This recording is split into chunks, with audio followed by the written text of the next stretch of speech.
Oke, Assalamualaikum warahmatullahi wabarakatuh. Perkenalkan, saya Janal Fahmi dan teman saya Feramita Nanda Pradana. Kita dari Dokter Muda FK Unisula. Baik, di sini kita akan menjelaskan mengenai tentang kanker tenggorokan, dalam hal ini karsinoma nasofaring. Tahukah kamu apa itu kanker tenggorokan? Dalam hal ini karsinoma nasofaring. Karsinoma nasofaring merupakan tumor ganas yang berasal dari sel epitel atau sel lapisan tenggorok yang berada di belakang rongga hidung yang melapisi daerah nasofaring, yaitu terletak di fossa Rosen-Moleri. Tumor ini merupakan tumor ganas terbanyak pada daerah kepala leher dengan presentase 60%. Lalu, apa penyebabnya? Penyebabnya adalah infeksi virus Epstein-Barr, yaitu sejenis virus herpes yang merupakan virus herpes 4. Bagaimana risikonya? Risiko terkena kanker tenggorokan atau karsinoma nasofaring diduga karena yang pertama kebiasaan merokok, konsumsi makanan yang berpengawet yang mengandung zat karsinogenik, sering terpapar radiasi seperti sinar matahari, radionuklir, sinar X, atau zat radioaktif lainnya. Sering terpapar asap pembakaran atau penggunaan obat nyamuk jangka panjang dan bekerja di tempat pengasapan. Dan juga diduga berkaitan dengan ras mongoloid. Bagaimana penegakan diagnosisnya? Diagnosis dapat ditegakkan melalui gejala yang dapat ditanyakan kepada pasien. 5 gejala khas pada karsinoma nasofaring atau kanker tenggorokan meliputi yang pertama gejala pada telinga, seperti kurang pendengaran, telinga gembrebek, nyeri telinga, telinga berdenging.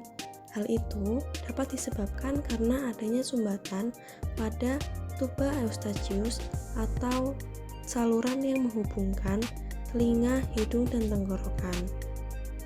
Yang kedua adalah gejala pada hidung, seperti mimisan maupun gejala hidung tersumbat. Hal tersebut disebabkan karena tumor pada kanker nasofaring atau kanker tenggorokan dapat bersifat rapuh sehingga dia mudah berdarah dan menyebabkan mimisan. Yang ketiga adalah gejala pada mata. Gejala pada mata seperti pandangan ganda, pandangan kabur, juling, dan juga ptosis. Hal tersebut disebabkan karena penekanan dari saraf mata oleh karena adanya tumor yang mendestruksi atau mendesak ke arah saraf mata. Lalu ada gejala pada leher, seperti pembesaran kelenjar getah bening. Hal tersebut disebabkan karena adanya penyebaran atau metastasis lokal dari tumor nasofaring ke arah limfonodi bagian leher. Kemudian ada gejala pada saraf, seperti nyeri kepala.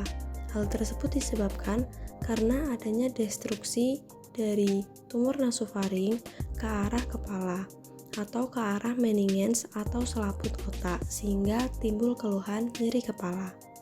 Setelah itu dapat dilakukan pemeriksaan fisik pada kepala, leher, telinga, hidung, dan tenggorokan, yaitu dilakukan pemeriksaan pada telinga meliputi otoskopi, lalu dilakukan pemeriksaan rinoskopi anterior untuk hidung, pemeriksaan tenggorok, dan juga pemeriksaan kelenjar getah bening leher.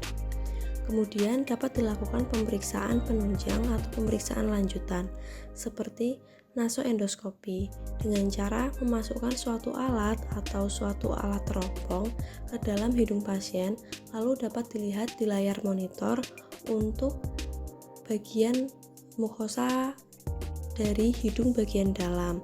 Kemudian nanti dapat diambil sebagian jaringannya dan dapat dilakukan pemeriksaan biopsi histopatologi. Sebelumnya dapat dilakukan pemeriksaan CT scan untuk kepala dan leher untuk mengetahui dari penyebaran lokal dari tumor nasofaring di daerah kepala dan leher. Adapun pemeriksaan untuk mengetahui penyebaran tumor dapat dilakukan foto ronsen dada atau eks fototorak guna mengetahui adanya penyebaran atau metastasis dari tumor nasofaring ke arah paru. Lalu, dapat dilakukan pemeriksaan USG abdomen untuk mengetahui metastasis dari tumor ke arah hati, limpa, ginjal, dan organ abdomen atau organ perut lainnya. Kemudian dapat dilakukan pemeriksaan bone survey dengan CT scan untuk mengetahui metastasis atau penyebaran tumor ke arah tulang. Lalu juga dapat dilakukan pemeriksaan CT scan kepala untuk mengetahui penyebaran atau metastasis tumor ke arah otak. Bagaimana terapinya? Terapinya dapat dilakukan 3 cara, yaitu radiasi, kemoterapi, dan pembedahan atau operatif. Namun, dapat dilakukan kombinasi antara ketiganya.